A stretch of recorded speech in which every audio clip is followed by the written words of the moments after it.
ADITI este un organism, o entitate care a intervenit și a sprijinit foarte mult activitatea pe diverse planuri în cadrul județului Tulcea, dar eu am să mă refer în primul rând în activitatea pentru managementul situațiilor de urgență.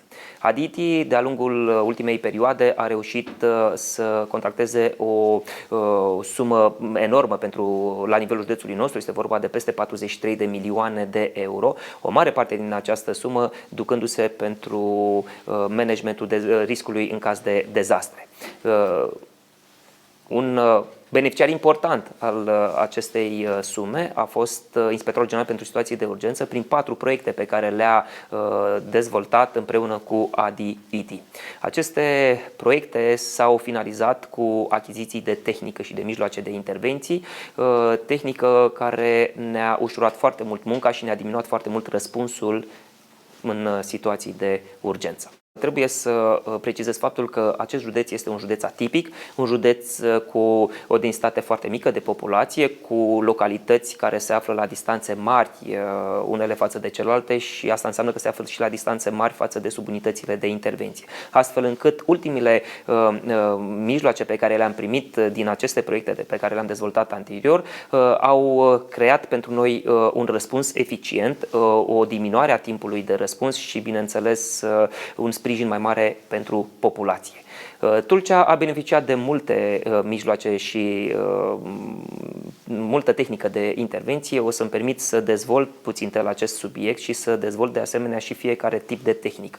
În primul rând, după cum știți foarte bine, suntem un județ de graniță. Un județ de graniță cu Ucraina, un județ greu încercat în ultimii 2 ani de zile, un județ care a trebuit să se mobilizeze atât la nivelul societății civile cât și la nivelul structurilor cu atribuții pentru a gestiona eficient cetățenii care fugeau din calea războiului produs în Ucraina.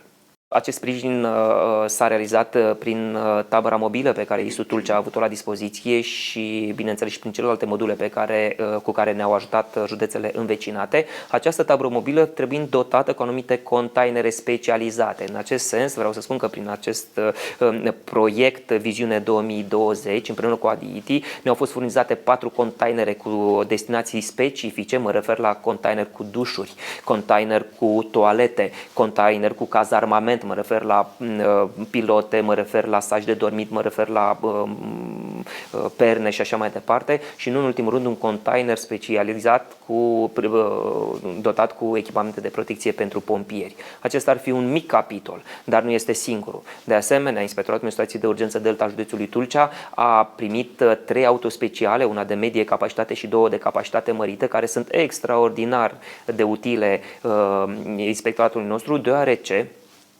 distanțele, așa cum am mai spus, între subunitățile de pompieri și localitățile din zona de competență sunt foarte mari. De asemenea, avem incendii de vegetație uscată, de vegetație palustră sau chiar și de fond forestier, unde aceste autospeciale sunt foarte utile, ele având până în momentul de față peste 200 de intervenții la activ și sunt convins că vor avea și mai multe intervenții pentru că sunt des utilizate de către colegii mei din latura operativă. Inspectoratul de Situații de Urgență a primit și 2 autocamioane, 6x6, autocamioane care pot tracta diferite platforme, diferite containere pentru a putea veni în sprijinul colegilor noștri din latura operativă. Mai avem 2 containere de suport logistic care de asemenea sunt folosite în intervenții la dezastre. Nu în ultimul rând, am primit o autoscară de 42 de metri, o autospecială de intervenție salvări de la înălțimi de 42 de metri. Este singura din județ, singura cu care putem interveni la înălțime și, de asemenea, este un mijloc foarte, foarte util nou.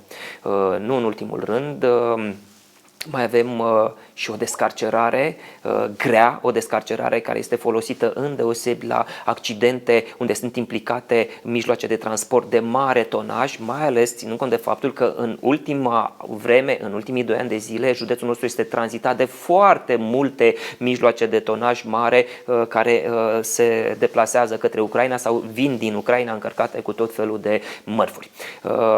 Trebuie să precizez faptul că toată această tehnică pe care eu am enumerat-o este unică pentru județul nostru și ne ajută foarte mult să gestionăm eficient situația de urgență, să venim în sprijinul cetățeanului.